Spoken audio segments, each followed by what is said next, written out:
Hey, you guys. Hey. How you doing on this Sunday night? Good. I love Sunday night crowds. You guys are the ones who don't want the weekend to end. Or you're just all comics. I'm guessing all comics. So I'm a single mom. Yeah. Me too. I thought you guys all looked too happy to be parents. But you know what, you guys? It's hard being a parent. You have to pretend to enjoy all those things your kids enjoy. Like kids' birthday parties, play dates, their father. But you know what? I do surprisingly well on dating apps, and I think it's because my profile says that I don't want kids. And then they find out it's because I have 4. Yeah, I know 4 sounds like a lot, and it is, but I love being a mom. And you know what they say about having kids? It's a lot like making pancakes. First one's kind of fucked up.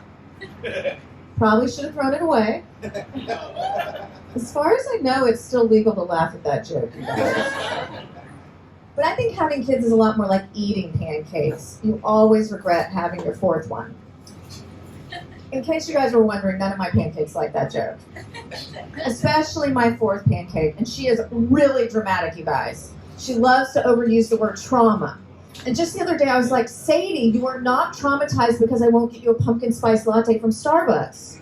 You're traumatized because your mom does stand-up. Speaking of pumpkin spice, are any of you guys still into it? Are you over it? You're always into it? Yeah. I think, I guess it's kind of exciting when it starts, but I think it's kind of scary, the pumpkin spice thing. I mean, I think pumpkin spice latte is like the gateway drug for all the other shit on the Starbucks menu. I mean, it starts out, you have 1 pumpkin spice latte in the fall, and by Christmas, you're sucking Santa's dick for a peppermint frappuccino. Yeah, that's what I call a Frosty. Speaking of holidays, is anybody excited for Thanksgiving? No. I mean, some people, it's their favorite holiday. I think it's because they feel like it reminds them to be grateful.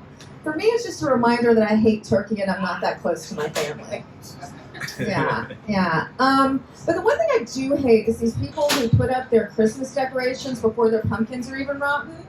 I mean, I feel like that's kind of like hiring a divorce attorney before your first date. But now that I say that out loud, that's not such a bad idea. Or it's kind of like when a guy finishes too quickly, and I'm just like, already? Yeah.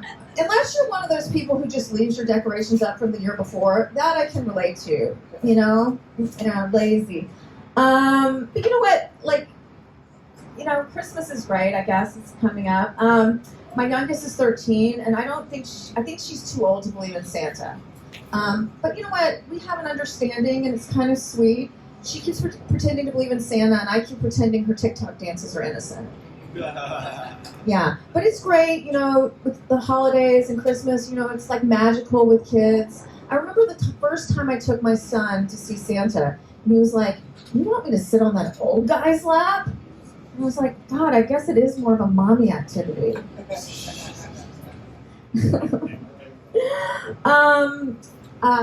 My oldest son just moved back in with me. It's been great because it's been a lot easier for me to hit on his friends. He's 26. Don't worry, it's legal, you guys, in case you were worried. But you know what's weird having an adult kid live with you? It's like a role reversal. I mean, when all my kids were teenagers, I walked in on all of them either masturbating or having sex. But the other day, my son Jackson walked in on me and my boyfriend, and I was so embarrassed, you guys, because my sex swing was on backwards.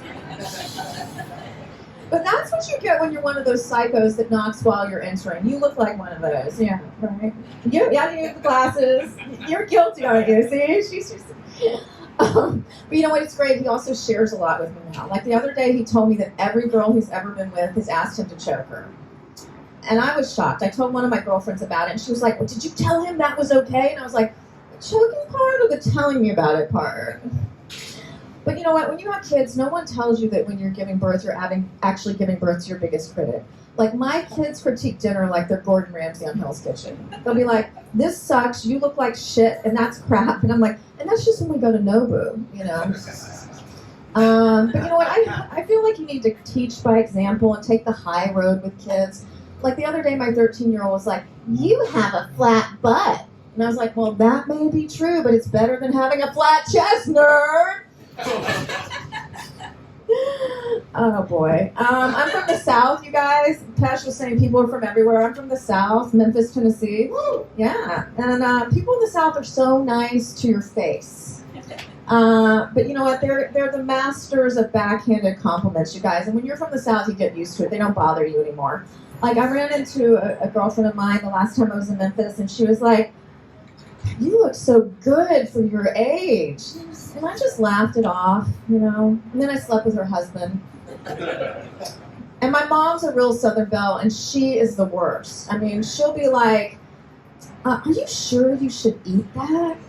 Your face looks so full, you know, like she just, yeah. Oh, boy, moms. You know, I was at a show the other night, and a comic was talking about the fact that her mom had just passed, and everyone was like, oh, that's so sad. And I was like, oh, I wish it were me. My mom's birthday is actually the day before mine, and I never know what to get her. Because, like, what do you get an 80-year-old woman who never leaves their house? So I sent her some cyanide. Her body, her choice, right? Yeah. Oh boy. I did a show this weekend in Palm Springs, and I was going to tell that joke, and then the whole audience was like in their 80s, and I was like, oh no, what am I going to do now? Shit, these jokes will not go over well. So I've made a decision for my own mental health, you guys. I have decided to not spend the holidays with my family. Now, they didn't invite me, but it's still a choice. But you gotta understand, my dad is 80, and he's been telling the same shitty racist joke for like 50 years, but he told me that he thought my comedy was disgusting. Yeah. He also told me that I looked fat right after I had a baby. And as I get older, I realize he's been right about a lot of things. He also gives really passive-aggressive Christmas gifts. Like, right after I had my daughter, he gave me a very nice scale. And I was like, okay, 2 can play at that game. I gave him Viagra. But you know what? As you get older, it's kind of nice. You know, you realize, like, you know, that your parents are just people, and you can forgive them for their mistakes and love them for who they are. I mean, that doesn't mean I want to talk to them in person or see them or go to their funeral. You see a theme now. Dead parents are just like, that's what I'm wishing for in my stocking, right? Yeah. I know it's dark, you guys. Come on, you guys are all young. It's Sunday night, you know. Probably too young to hate your parents, I guess. Is it? Or they're still paying your bills. That's what it is. Yeah, that's what it is. I turned 51 this year. Yeah, I'm still alive. Thank you for clapping for that. And people are surprised I don't lie about my age, but you know, I'm really comfortable with it. Now, if you tell me I look like I'm 51, I'll fucking fight you. But you know what? I really enjoyed my birthday because I felt like I'm still young, I'm still vibrant, I'm still dating 26-year-olds. Yeah. But you know what? It's a little sad when you date younger guys because you always know there's an expiration date.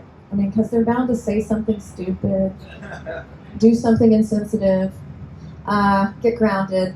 But I try to be really romantic with these guys, so I write them all poetry. Would you guys like to hear it? I mean, it's always the same poet, but I try. Do you want to hear it? Sure. I'm going to do my poem for you, sir. Roses are red, violets are blue. I'm twice your age, but I'll buy an Xbox for you. I have been a little concerned because I bought 11 Xboxes this year, you guys. And none of them were for my children. Another thing that happens when you get to be my age is your hormones go crazy. And my doctor actually prescribed testosterone, which is amazing. You guys have really been holding out. I mean, I feel like a teenage boy. I'm moody. I'm breaking out. I'm masturbating in socks. It's amazing. But people always think like, you know, and also the testosterone made me lose a lot of weight. And people always think I'm on Ozempic. And I'm like, that's ridiculous. I would never admit that. But, you know, losing weight is great and all until you get a look at your naked butt in the mirror, and then it's a reason to never, ever do doggy style again. It's not that I don't like the way my body is now, but it's hard not to compare it to what it was like before. My butt now looks like a bouncy house that's been in a kid's birthday party too long. It's sad, deflated, and you know way too many people have played with it. You guys look scared. That's how I know you're picturing my butt. I'm Maggie Hyde, you guys.